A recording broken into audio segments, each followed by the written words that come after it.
this is an iHeart podcast. Guaranteed human. With no fees or minimums on checking accounts, it's no wonder the Capital One bank guy is so passionate about banking with Capital One. If he were here, he wouldn't just tell you about no fees or minimums. He'd also talk about how most Capital One cafes are open 7 days a week to assist with your banking needs. Yep, even on weekends. It's pretty much all he talks about, in a good way. What's in your wallet? Terms apply. See CapitalOne.com/bank. Capital One, N.A., member FDIC. Hi, Kyle. Could you draw up a quick document with the basic business plan? Just one page, as a Google Doc, and send me the link? Thanks. Hey, just finished drawing up that quick one-page business plan for you. Here's the link. But there was no link. There was no business plan. I hadn't programmed Kyle to be able to do that yet. I'm Evan Ratliff, here with a story of entrepreneurship in the AI age.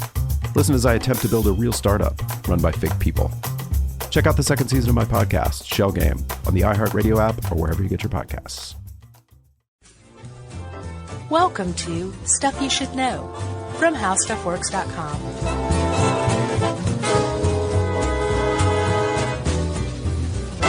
Hey, and welcome to the podcast. I'm Josh Clark. There's Charles W. Chuck Bryant. Jerry's over there. And this is Stuff You Should Know. Jerry just waved, like she's waving at the audience that isn't here. Yeah. She's waving to the world. It's a little weird. She may be on something. Josh, you know what's whack?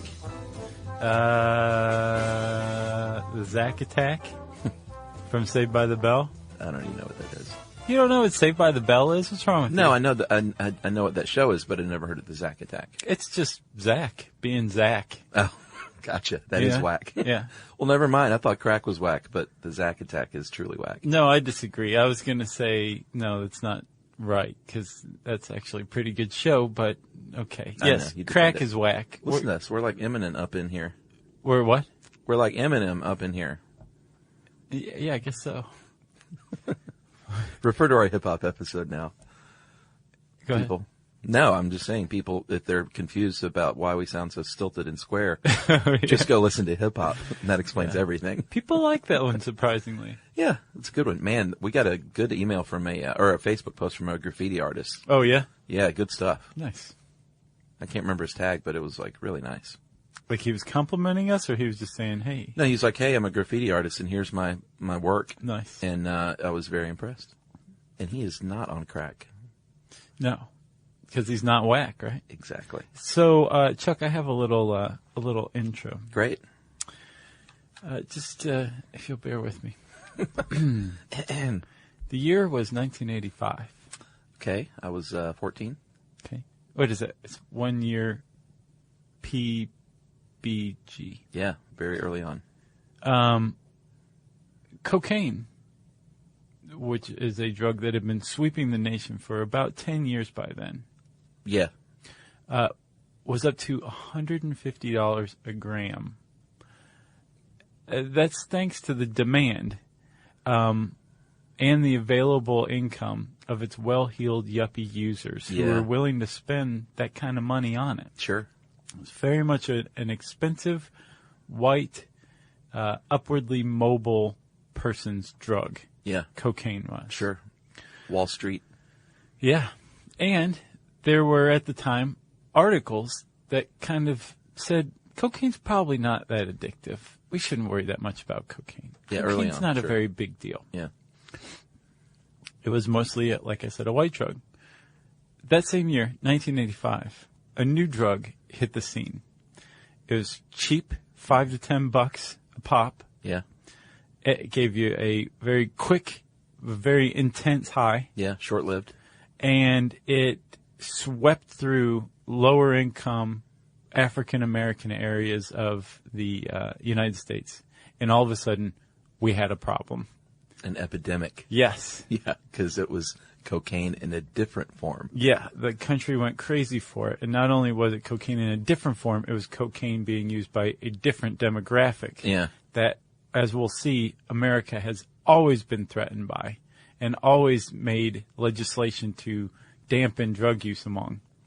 Yeah, it's pretty interesting when you dig into this stuff. And so in 1985, when people started to get worried, Nancy Reagan became concerned. Mm-hmm. And when Nancy Reagan became concerned, as is usual, she started to lie. And we will get into what allegedly might have happened and why crack might have been introduced in this country. Because some people think it was the U.S. government. Straight up CIA. Yeah, that's a really good point. So what you're referring to is Gary Webb's Dark Alliance article, right? Yeah, series of articles and now book. Mm-hmm. From 1986, I believe. Uh-huh. Gary Webb was an investigative journalist for the San Jose Mercury News. Yeah. And they had a front page story where he basically figured out the connection between the CIA and the crack epidemic that started in, I think, 1984 in Los Angeles. Yeah, South Central. There was a dude named Freeway Ricky Ross, who's still around, I think. Oh, really? Yeah. And he was the largest cocaine distributor, African-American cocaine distributor in L.A. He was big time. And all of a sudden, out of nowhere, he had a new product called crack. And it became very popular very quickly. Yeah.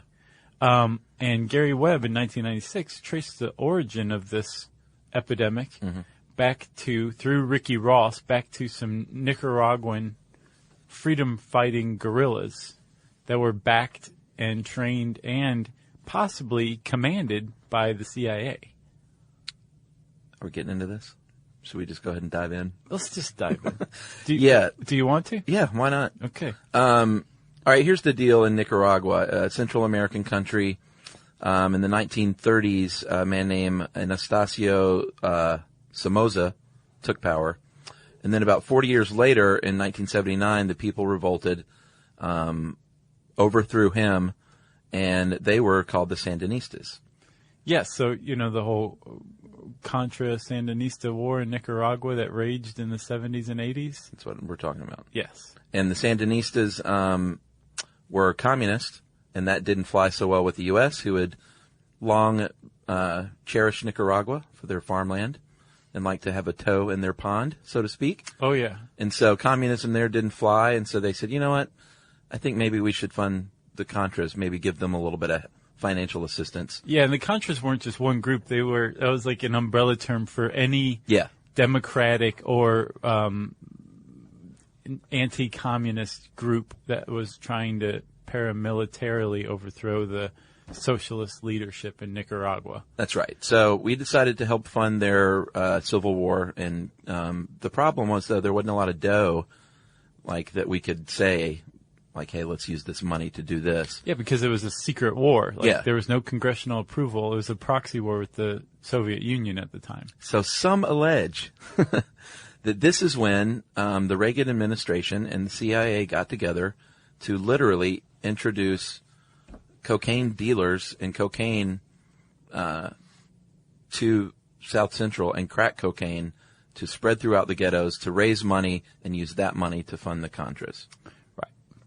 So here's the thing. That was never proven. And Gary Webb never, ever said... He did not. He didn't say that the government directly introduced it on purpose or with the aim of creating an epidemic in the ghetto. He found connections between the CIA and drug lords. Right. Cocaine. Specifically, Ricky Ross on one end, and then the CIA backed and possibly commanded the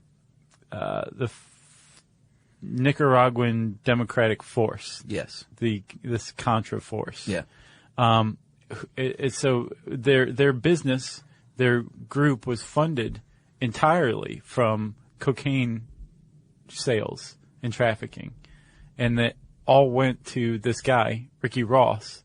And there's no way that the CIA didn't know about this. Yeah. And there were, at the time, well, we'll get back to Webb in a second, but in the 80s there was, when the whole Iran-Contra thing broke out, there was the Kerry Committee who did some investigating. The Kerry Committee report from John Kerry, obviously, found that, quote, the Contra drug links included payments to drug traffickers by the U.S. State Department of funds authorized by the Congress for humanitarian assistance to the Contras. And then later on, there was an internal CIA investigation in the 90s where they found that there is no evidence that the CIA actually brought drugs into the United States. However, and these are all quotes, however, during the Contra era, the CIA worked with a variety of people to support the Contra program. And let me be frank, there are instances where the CIA did not, in an expeditious or consistent fashion, cut off relationships with individuals supporting the Contra program who were alleged to have engaged in drug trafficking activity. Right. So basically, the internal investigation said, well, there might have been some people we were dealing with that were doing this, and as it turns out, we didn't really do much about it. Right. So as far as you can go without hyperbole, and it's still pretty shocking, Sure. the CIA backed, trained, and possibly commanded at least one guerrilla group, the Nicaraguan Democratic Force. Yeah. And the Nicaraguan Democratic Force, the FDN, sold cocaine to Freeway Ricky Ross. Mm-hmm. Freeway Ricky Ross is where the crack epidemic originated. Yep. And so just to finish up with Webb, though, after he wrote this Dark Alliance series, he was shunned by mainstream press in the United States. Sadly, yeah. All three of the major newspapers, the LA Times, New York Times, and I guess was the Washington Post came out. And well, not only shunned, they tried to discredit him. Oh yeah, they wrote articles. They put 17 reporters and 20,000 words to a 3-day rebuttal of Dark Alliance. That was the LA Times. Yeah, rather than pick up the story, they tried to demolish it and Webb. New York Times suggested he was a reckless reporter, prone to getting his facts wrong. He already had won a Pulitzer Prize at this point, I think, for something else. And the Mercury News defended it for a little while and then backed off and apologized. He ended up quitting and committed a very weird suicide. Yeah. In which he shot himself in the head twice. Yeah. Who knows? Obviously, if you get on the internet, there are tons of outlets that say, well, obviously it's not a suicide, it was a murder. Mm-hmm. So who knows about that? Other people have said, no, it does look hinky, but the first shot wasn't fatal, and he was able to do it twice. Who knows? Draw your own conclusions. That's some raw nerve right there. But he claimed that there were people he saw what he thought were CIA people climbing up his fire escape and stuff the previous days, and who knows? All I'm saying is they're making a movie about it with Jeremy Renner this summer. Oh, is that right? Yeah. Great. Yeah, it's gonna be good. I'm glad. I ran across him when I wrote an article on America's Army. Jeremy Renner? No. Jerry Webb? Yeah. He wrote an expose. America's Army is this, it's a video game. Uh-huh. And it's basically like a training game for the Army where you can play this free game, but you sign up to be contacted. If you're any good at it, the Army contacts you. And he did this, it's like a recruiting tool through video games, but the Army categorically denied that's what it was. But that's obviously what it was. And Gary Webb, one of his last exposés was on that. And, we should mention that today, all three of those major news outlets all say, boy, we kind of got that one wrong. Yeah. We shouldn't have done that to Gary Webb. Maybe we shouldn't have driven Gary Webb to his possible suicide. Yeah. So Gary Webb did all this investigation, did all this legwork, and he connected the dots pretty well. But there's still this maddening question, tantalizing question, who invented crack? It came out of nowhere. Yeah. And so to kind of answer that, which we can't, you have to look at how crack is made. And to look at how crack is made, you have to go back a lot further than the 1980s. You have to go back to the 1880s and actually a little further before then, when cocaine first was introduced to the United States after it was isolated. The alkaloid was isolated from the coca plant in the mid-19th century. Yeah, and that's when it was isolated. And, for centuries, people in South America were wise to the fact that if you chew on this plant, it'll give you some go juice. And you can work more. Yeah, and people still chew the heck out of it. Yeah, so it was no secret to the South Americans, but like you said, it was the mid-1880s when it was actually isolated and became a narcotic, an abused narcotic drug. Right, but first, you could buy it all over the place. You could order it through catalogs. You can, doctors could prescribe it. Sigmund Freud was an ardent prescriber of it. And it was a very popular drug found in tonics, Coca-Cola, Sure. for real. That's not a myth. And cocaine was, well, everybody loved it for a while. Yeah, not until. They still loved it and still do today, I imagine, in some circles. But in 1914, it was made illegal with the Harrison Narcotics Tax Act. And right, which, do you remember I said earlier that, like, everything, like this, crack has a real history of, it shows the history of racism in regards to drug laws. Oh, yeah. So the Harrison Narcotic Act outlawed opiates and cocaine for the first time in the United States. And it was based on concerns like Chinamen were luring white women to their dens of iniquity in Chinatown through opium. And Southern blacks were sniffing cocaine, and it gave them superhuman strength, and they were raping white women as a result. So those two things were passed. And we have federal legislation from 1914 as a result of those kind of fears. And if you keep that in the back of your mind and then pay attention to the drug policy that comes out later on from crack, it's been going on since then, and it continues to today. Are you saying a pattern emerges? A pattern emerges. So cocaine powder is, you have to actually manufacture it. You don't find a cocoa plant and shake it and all this white powder falls out. It makes like a tinkling sound on the way down. Yeah. It is made by dissolving the cocoa paste, in a mixture of hydrochloric acid and water. Then you add some potassium salt, separate out the bad junk, maybe add a little ammonia, and then the powder is separated out and you've got cocaine powder. Cocaine. And from there you can sniff it. You can add a little water to it and inject it. Yeah. Or you can make something called freebase. Yeah, I never quite understood what freebase was. I thought freebasing was a thing. It is. Yeah, but freebase is also it's a noun and a verb. Right. Okay. So maybe I do understand it. freebase. Oh. You see? I've been doing it wrong. You verb the noun. Okay. So you've been doing it wrong. This stuff doesn't work. Yeah. I don't know what everybody's so excited about. So with freebase, you take cocaine and you add something highly flammable, say ether, and after you dissolve the cocaine in ammonia, you add ether to it, and then you smoke it. But you're smoking something that has like a highly flammable solution involved. Yeah, tell that to Richard Pryor. Yes, in 1980 when he was filming Bustin' Loose. Yeah. He caught himself on fire because he was smoking freebase. He was smoking freebase and drinking 151 proof rum one night.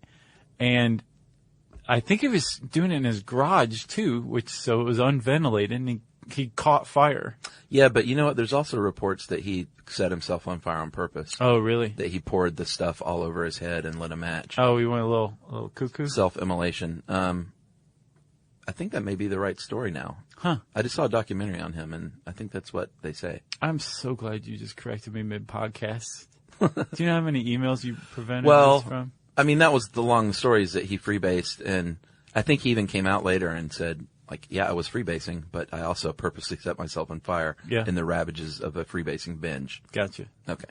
So freebasing, it was a thing, at least as early as 1980, but it was difficult to do. It was a multi-step process, and you needed something like ether. Ether's not the easiest thing to get your hands on. Sure. And dangerous, obviously. Sure.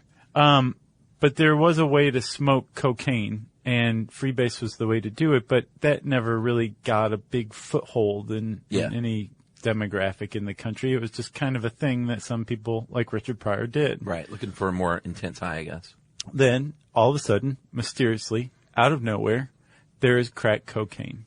Yeah, crack is also manufactured, but it doesn't require something like ether or anything flammable. No. You dissolve it in a mixture of water and either baking soda, sodium bicarbonate, or ammonia, and you boil it up, separate it out into the solid, cool it down, and then break it up, and you've got your little white-ish or tan crack rocks. Right. And if you buy it on the street, supposedly they range in size from 0.1 to 0.5 grams. Yeah. And they contain, the DEA says, between 75 and 90% pure cocaine. So it's quite a rush for you. Sure. And because it's so easy to make crack from cocaine, like nobody imports crack across the border into the U.S. It's all coke that comes into the U.S. Right. And then Wesley Snipes converts it into crack in a factory operated and run by naked people because he doesn't trust them. What was that? New Jack City. Oh, man. I was like, played? Yeah, man, I forgot all about New Jack City. That was a great movie. It was. And they call it crack because it makes a crackling sound. That's the baking soda when you put the fire on it. And speaking of put the fire on it, that's how you do it. You have a little, there's different kinds of pipes, but the most often crack pipe you will see is the little straight shooter. A little glass tube. Yep. I find them on my dog walks in my neighborhood. Do you really still today? Neat. Yeah. Huh. Crack is still around. It's not like it went anywhere. Oh, okay. You thought, they got that problem all under control. It's licked. So you have the crack in one end and then a filter of some kind, like steel wool or something in the other. Mm-hmm. You heat it up with your lighter. Yeah, on the outside of the glass tube, or you can, I guess, hit it with the flame. But I think if you light it under the glass tube, that's generally the way to do it. I think. Yeah, it vaporizes it. That's right, and you smoke it, and pretty much immediately, you're going to feel the effects. It's an immediate rush that lasts only about 10 or 15 minutes, and that's something that I didn't used to know. I learned it a few years ago, but I had no idea. I thought a crack high was like, a couple of hours or something. No, I think it's one of the shortest highs on the market. Which is, I guess, why it's so addictive and dangerous and rampant. Because you come down and you're like, I'd like to do that again. Exactly. Every 15 minutes. It's a short high, but it's also an extremely intense high, too. Yeah.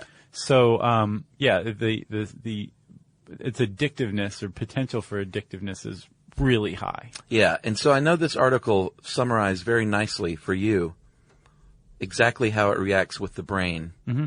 And so why don't you go ahead and just lay it on people? All right. It has to do with dopamine, as we know. Yeah, dopamine, it's like your pleasure center. It's the basis of the reward system that we have, which is how we learn to eat and how we learn to have sex to reproduce. Like we feel good when we do certain things, so we want to do it again. Yeah. And the basis of that is dopamine. Right. So in the brain, the way it functions normally is a neuron will release dopamine, and it'll travel to a neighboring neuron, causing it to fire and release a pleasurable sensation. Yeah. And then that dopamine molecule travels back to the original neuron via a transporter and is reabsorbed. And so it does its little thing and then goes back home and it's good, right? There's a certain finite amount of pleasure humans are designed to experience naturally. Yeah, because that when we say reabsorbed, we said that a lot. I don't think people understand. That means basically it turns that off again. Right. It does its thing and it's done. Yeah. It doesn't do its thing and do its thing and do its thing and do its thing. It does its thing once and goes back to the original neuron. Exactly. It sits on the couch and its little neuron waits says, to be released again. Let me know when you have sex again. Or eat something. Or eat some pizza. Yeah. Yeah. So with crack or other drugs that target the dopamine system, they interrupt the process. Crack specifically interrupts the process of reuptake or reabsorption. Yeah. So you're smoking the crack, right? Mm-hmm. And it triggers this dopamine release. A flood. Well, yes. Yeah. But crack attaches to the transporter, which keeps the dopamine from being reabsorbed, which means it's just floating around in the synapse, the area between two neurons. Yeah. Like hitting that one neuron again and again and again. And it does it all throughout the brain, or all throughout the ventral tegmental area. And you have this not long, but you have this very intense, pleasurable sensation. Right. So basically the reuptake, they just shut that down, so you're out there on your own. And the just dopamine's causing just pleasure. Floating around, yes. Your brain's a big pleasure center. And then after, I guess, 5 to 15 minutes, like the crack wears off and the dopamine is taken up once more. That's right. And the high is over and you are left going, I want to do that again. Exactly. I guess we should talk about some of the effects of crack use. Obviously, just like with cocaine, any kind of stimulant like that or amphetamine, you're going to be at risk for heart attack. Yeah. Sometimes on the spot. And because you smoke it too, like it has real potential for problems with your respiratory system and your cardiopulmonary system in general. Yeah, stroke is also a risk. It's going to make you very energized at first. You might, your senses may be heightened temporarily. Your heart rate's going to shoot through the roof. Your pupils are going to dilate. Your temperature's going to rise. You're going to be pretty anxious or irritable as you start to come down. And then you could be really aggressive, and you could, be more prone to start a fight with a cop and feel like you have superhuman strength. Or say some crazy stuff to a passerby on the sidewalk because you have a bunch of gunk on the corners of your mouth. That's true. If you have it with alcohol, that's not a good combination because that produces a chemical called cocaethylene. Yeah, I looked this up. Like, this is the thing. It's like toxic as all get out. Well, it's the crack or cocaine and alcohol produce a third drug, basically a hybrid drug. Yeah. That's more than the sum of its parts. And it creates a longer lasting, intenser high from crack. But it's also really toxic to the liver. Really bad for you. Yeah, as if alcohol itself wasn't. Yeah, and it's not like you have to do anything to it or to get this thing. Like, you just drink and smoke crack. Right. And your body does the rest. Your metabolism breaks this stuff down and creates this cocaethylene. And it's like alcohol on cocaine. Right. So, as we said, it's super addictive. And, of course, all this stuff, whenever you hear about drugs being addictive, it's all dependent on the person, of course. One person might smoke crack and never want to do it again. One person might be hooked immediately. Yeah. It all depends on your susceptibility to addiction, which varies greatly. For sure. I remember learning when I was a kid that you smoke crack once and you're addicted for life. Yeah, I heard that about heroin too. Yeah. But there is a very high potential for abuse with crack because it's it's short term, short high, but an intense high. Yeah, and we don't want to say like crack is not addictive, but we don't want to spread the misinformation. If you smoke it once, you're hooked for life. Yeah, which was really big in the 80s and the Nancy Reagan war on drug era. Like, a lot of misinformation was put out there just to scare people. Yeah. Yeah. Hi, Kyle. Could you draw up a quick document with the basic business plan, just one page, as a Google Doc, and send me the link? Thanks. Hey, just finished drawing up that quick one-page business plan for you. Here's the link. But there was no link. There was no business plan. It's not his fault. I hadn't programmed Kyle to be able to do that yet. My name is Evan Ratliff. I decided to create Kyle, my AI co-founder, after hearing a lot of stuff like this from OpenAI CEO Sam Altman. There's this betting pool for the first year that there's a one-person billion-dollar company, which would have been like unimaginable without AI, and now will happen. I got to thinking, could I be that one person? I'd made AI agents before for my award-winning podcast, Shell Game.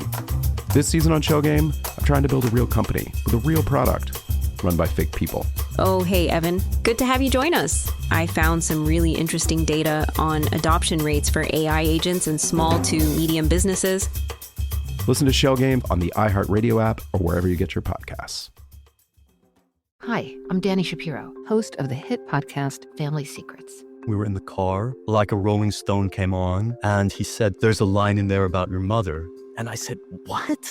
What I would do if I didn't feel like I was being accepted is choose an identity that other people can't have. I knew something had happened to me in the middle of the night, but I couldn't hold on to what had happened.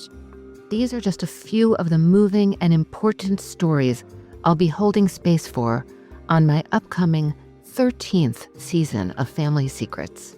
Whether you've been on this journey with me from season 1 or just joining the Family Secrets family, we're so happy to have you with us. I'll dive deep into the incredible power of secrets, the ones that shape our identities, test our relationships, and ultimately reveal who we truly are. Listen to Family Secrets on the iHeartRadio app, Apple Podcasts, or wherever you get your podcasts. So we're talking about it being addictive. It's addictive because of the effect that it has on dopamine. Yeah. But it's also deleterious to your health because of the effect that it has on your dopamine reward system.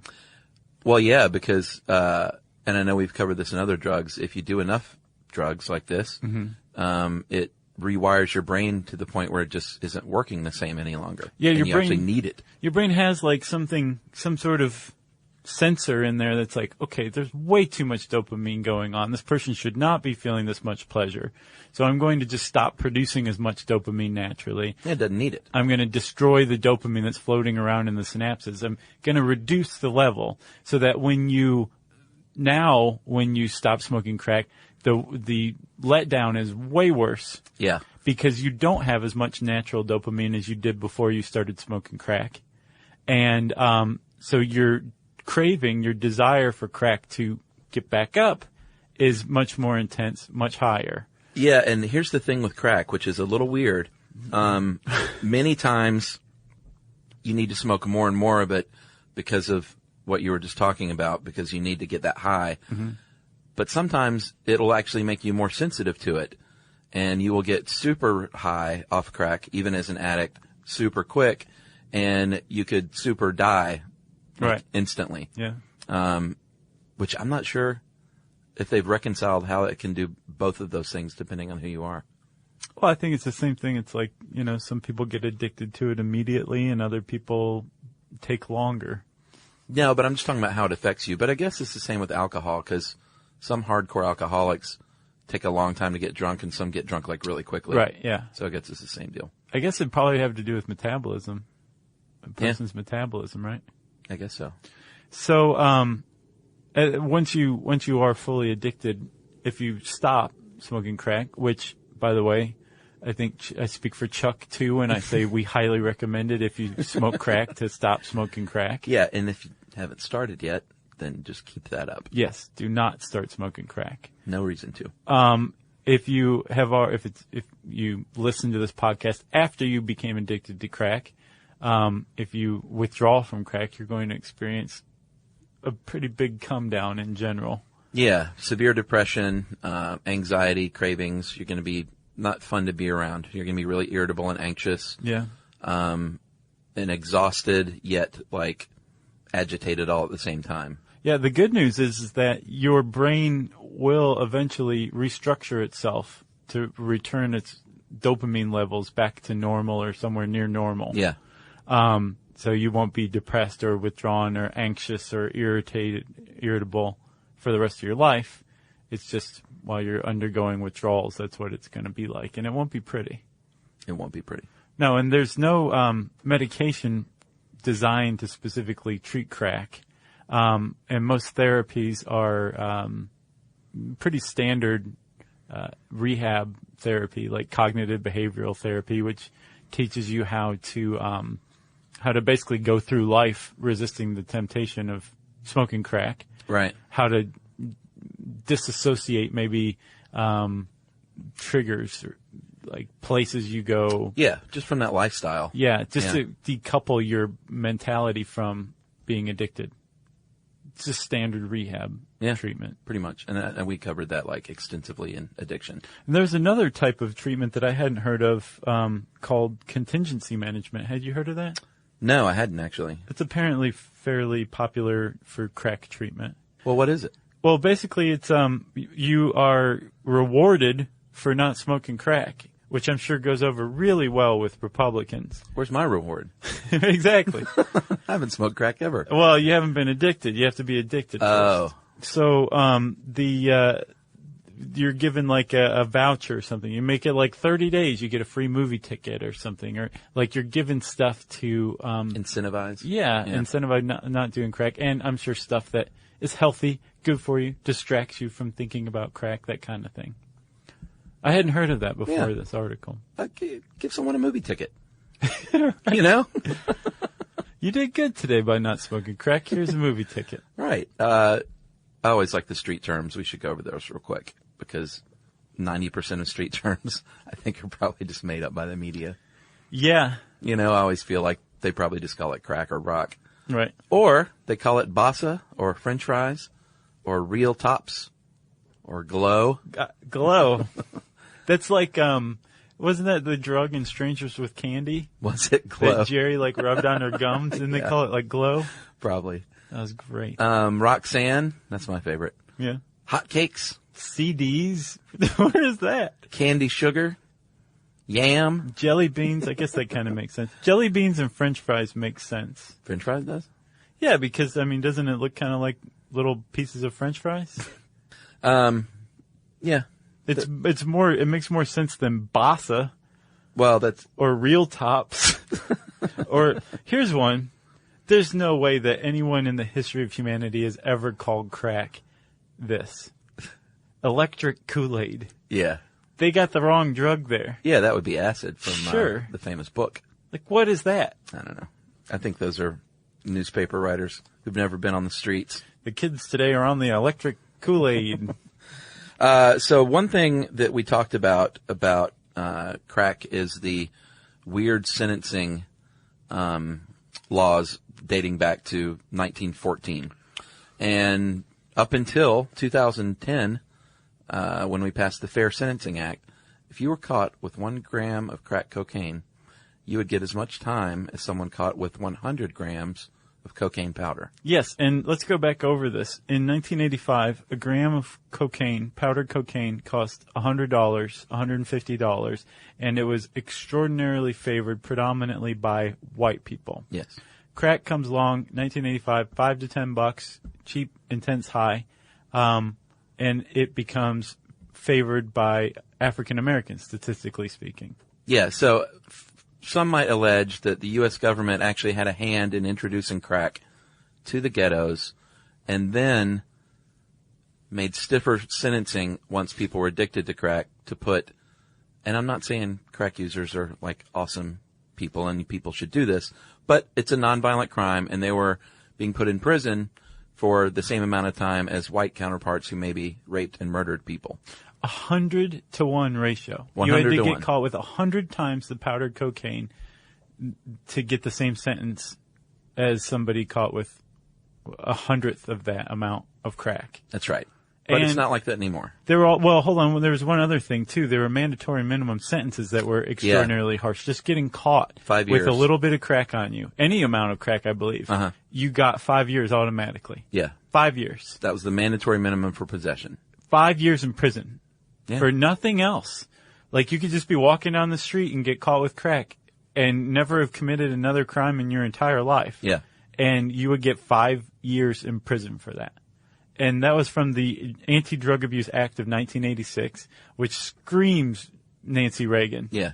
And that was a big deal. It was the law of the land until 2010. Yeah, and finally Congress passed the Fair Sentencing Act, which reverted the ratio to 1 to 18 instead of 1 to 100 by weight, and got rid of that mandatory minimum. And now Attorney General Eric Holder is actually trying to get some retroactivity in these sentences, and not trying to. They are actually releasing some people from prison. Yeah. I remember we talked about that in the presidential pardon episode. That was something that a lot of people were calling for, was blanket pardon to nonviolent crack users who had been busted under these mandatory minimums. Here's an idea. Rehab somebody. But even still, there's still a skew in the ratio between crack and cocaine. Probably arrests. No, not just that. The sentences, I guess. Yeah. It's still an 18 to 1 ratio. It used to be 100 to 1. Well, yeah. But it's still 18 to 1, and people are like, why not just make it 1 to 1? It's both. It's cocaine and it's cocaine. Exactly. Yeah. Like, what's the problem here? So, yeah, there's been a long history of, I guess, racism. Just put plain and simple. There's really no other way to put it. Yeah. Racism among drug laws. Yeah, and since they introduced the retroactivity releases, they've reduced 7,300 sentences for an average of 29 months per inmate, and saved American taxpayers $530 million in the process. Other people will say, you're letting drug offenders out on the streets. Why are we doing this? And so there are two sides, obviously, opinion-wise, to that story. All right. We'd be remiss if we didn't point out that people are upset about it in some circles. Oh, sure. It's not like, that's a great idea, categorically. Yeah. Yeah, there's problems with it for sure. Can we talk about crack babies? Yeah, that was another thing that came out of the 80s was the so-called crack baby. Like, there was a huge part of this crack epidemic wasn't just addiction, it was babies being born addicted to crack. And thanks to a paper from 1985 by a guy named Dr. Ira Chasnoff, the crack baby fear started sweeping the nation. I mean, huge, man. There's a New York Times video that you can go watch. It's like 10 minutes long. It's called Retro Reports. Is that what it was called? Yeah. Yeah, it was really good. And it basically kind of brought, and I remember now, you know, back in the 80s, Peter Jennings on the nightly news saying that, you know, babies are, and it's not Peter Jennings, of course, it's whoever wrote the story. It was Peter Jennings, Dan Rather, it was Tom everybody. Brokaw, People, Time, Newsweek. It was basically everywhere. saying these babies are being born addicted to drugs. It'll ultimately cost, crack babies will cost the United States $5 billion. Yeah, they were saying it was going to be a lost generation of kids. A nation of kids who are, you can't rehab. They're going to be, the babies are aloof. They shake. They avoid eye contact. They avoid eye contact with their own mothers, which proves that they're going to be antisocial deviants when they grow up. Yeah, and this is not like, we're not rewriting history, man. That was like hardcore stuff that they were saying. Yeah. It was going to be, one quote was, they will not be able to hold a job or form meaningful relationships. Right. So they were expected to completely overwhelm the education system. Maybe not even have an IQ of 50 is another quote. Yeah. And then completely overwhelm social services. So basically there was this whole, generation of kids that were expected to be totally messed up because their mothers had smoked crack while they were pregnant. And so women were having their kids taken away from them. Some women were arrested. Yeah. And, the doctor who wrote the original paper, Dr. Ira Chasnoff, like, started to very quickly back off of his original statements. Yeah. Which he still today, like, he admits, like, he was pretty mouthy and not very savvy, pretty media naive, I guess you could put it. Yeah, for sure. And he said he would give these long-winded statements and then the press would just pick out, like, the juiciest part. And, like, this guy single-handedly created the crack baby myth. Yeah. Because it never panned out in any way, shape, or form. And what they were saying was, like, the twitchy babies that you're seeing on TV when they're talking about the symptoms of being a crack baby, that's premature babies. Like, you take any premature baby who's premature for any reason. Yeah. And they're going to display these symptoms that are supposedly associated with crack babies. Yeah, they did, the U.S. government sponsored a 25-year study of crack babies. Not a 2-year study or a 5-year study. 25 years they followed these babies up into adulthood. Right. Is now over. The funding ran out. And they found that by age 4, the average IQ of cocaine-exposed children was 79. The average IQ for the non-exposed children was 81. When it came to readiness at age 6, about 25% in each group scored in the abnormal range. Basically, all of the findings said it's the same as these other kids, but here's the deal. They weren't doing the study against crack babies and white suburban kids. They were doing it against a like model, which was other, you know, poor black kids, basically, that were not crack babies. And they said they are all below average. So the deal is it's poverty. Right. It's not crack cocaine. They're scoring the same as non-crack babies. And they're all scoring lower because of poverty and basically bad postnatal care through adulthood. Right. Like you might not have any problems physiologically or cognitively from being exposed to crack in the womb. But if your mom's still smoking crack after you're born, you're probably not going to get the best care from your parents as possible. Yeah. And they did find in that same study that children that were being raised in like a supporting, encouraging house, even in poverty-stricken conditions, tended to excel. Right. So it was poverty they found out, and postnatal care, like you said, and being born premature. But but the crack baby thing never happened. It was another example of hysterics. So right about now, I want to say, if it sounds like Chuck and I are being have been cavalier with the idea of crack, we're not. We're not being cavalier with crack or addiction. That's nothing to take lightly. Right. But I think what's created a bit of freneticness or passion maybe in this one. Yeah. Is just this idea that we are able to look back now 30 years on and say, wow, like America was genuinely hysterical. And it's something to be amazed by and a little disconcerted with too. Yeah, of course you should not take cocaine or smoke crack when you're pregnant. No doctor on earth is going to say that's a good thing. Right. But the crack baby was a myth, and the one Emory professor that was in that New York Times researcher in the New York Times video came out and said, you know what? Alcohol does much more physical damage and is much more widespread as an abuse drug during pregnancy than crack or cocaine ever is. Right. But they're not locking ladies up that are pregnant for drinking, and the reason they were doing it back then is because they were poor black women. Right. We should say, though, the crack epidemic also, while the sentences were stiffer, the amount you got caught with was 100 times smaller to get the same rap as getting caught with powdered cocaine. Yeah. There was something that came out of this crack epidemic that was a real threat, and that was the rise of the modern inner city gang. Yeah.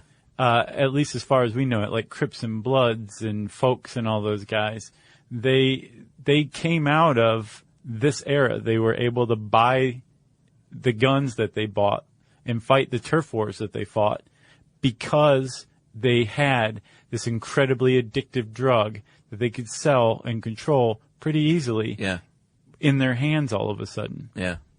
So where that came from, who knows? But Sure. The big problem with the crack epidemic that you can trace directly back to it is the rise of the modern gang. Wow. Drug gang. So, in summary, crack, whack. Yeah. Crack babies, myth. Right. Crack sentencing laws. Whack. Whack. Gary Webb. Whacked. Whack. Very nice. I got nothing else. Okay. Perfect. Well, since I said something perfect, I am going to tell you to go ahead and research crack more on our website, howstuffworks.com, one of our websites these days. You can type crack into the search bar and it'll bring up this article. And since I said search bar, it's time for a message break.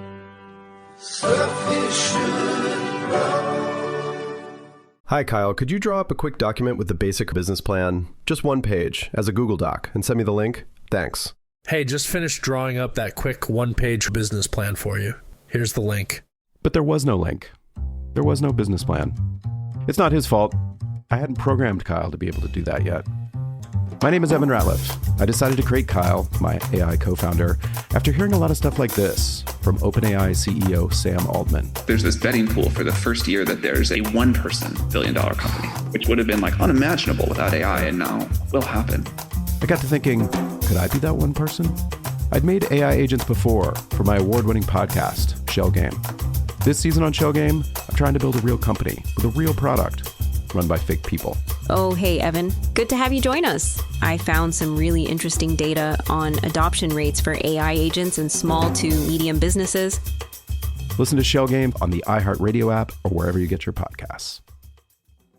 Hi, I'm Danny Shapiro, host of the hit podcast Family Secrets. We were in the car, like a Rolling Stone came on, and he said, there's a line in there about your mother. And I said, what? What I would do if I didn't feel like I was being accepted is choose an identity that other people can't have. I knew something had happened to me in the middle of the night, but I couldn't hold on to what had happened. These are just a few of the moving and important stories I'll be holding space for on my upcoming 13th season of Family Secrets. Whether you've been on this journey with me from season 1 or just joining the Family Secrets family, we're so happy to have you with us. I'll dive deep into the incredible power of secrets, the ones that shape our identities, test our relationships, and ultimately reveal who we truly are. Listen to Family Secrets on the iHeartRadio app, Apple Podcasts, or wherever you get your podcasts. Chuckers, how about you take us out with some listener mail? All right, this is from Rebecca, and it is about PTSD and police chases. I've been a fan of you guys since the inception. I've listened to every episode. Nice. I always wanted to write in. Until now, I didn't have a reason. Listening to the Police Chase podcast made me want to share my story. Years ago, I was the victim of a police chase. Some teenagers had stolen a car and were pursued by the cops. I'm not sure what caused them to pursue at high speeds, but they did. The chase resulted in the kids T-boning my car when I was stopped at a red light. The kids tried to take an incredibly sharp turn, essentially a U-turn, onto another road, and they were going way too fast. The chase escalated to an on-foot chase, and it actually did end in arrests. I ended up having to be cut out of the car with the jaws of life. Only suffered minor head injuries despite my car being totaled. As a result of the incident, I began having anxiety and PTSD symptoms that were triggered by police sirens and intense stress. Wow. I had to receive treatment similar to some of what you discussed in the PTSD episode. All is well now. It didn't take too long with therapy to overcome everything. I just wanted to share the downside of police chases. I don't think that incident required a high-speed chase, and the result could have been much, much worse. Wow. I really wish that police would stop to think before they pursued for minor crimes and would get fined even, or have some sort of penalty for causing accidents with innocent bystanders. And that is Rebecca. Well, thanks, Rebecca. Appreciate you sharing that. Sorry that happened to you. Glad you're doing better. Yeah. If you want to share a personal experience from something that we have talked about in this episode or another one, you can tweet to us, SYSK Podcast, Facebook.com/StuffYouShouldKnow, StuffPodcast@Discovery.com, and then check out our website. It's StuffYouShouldKnow.com.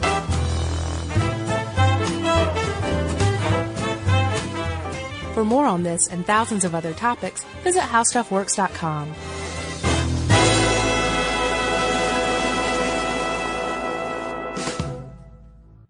Like a good neighbor, State Farm is there, with 18,000 agents across the country who are ready to help you 24/7, 365. That's getting to a better state. Hi, Kyle. Could you draw up a quick document with the basic business plan? Just one page, as a Google Doc, and send me the link? Thanks. Hey, just finished drawing up that quick one-page business plan for you. Here's the link. But there was no link. There was no business plan. I hadn't programmed Kyle to be able to do that yet. I'm Evan Ratliff, here with a story of entrepreneurship in the AI age. Listen as I attempt to build a real startup run by fake people. Check out the second season of my podcast, Shell Game, on the iHeartRadio app or wherever you get your podcasts. Hi, I'm Danny Shapiro. We were in the car, like a Rolling Stone came on, and he said, there's a line in there about your mother. And I said, what?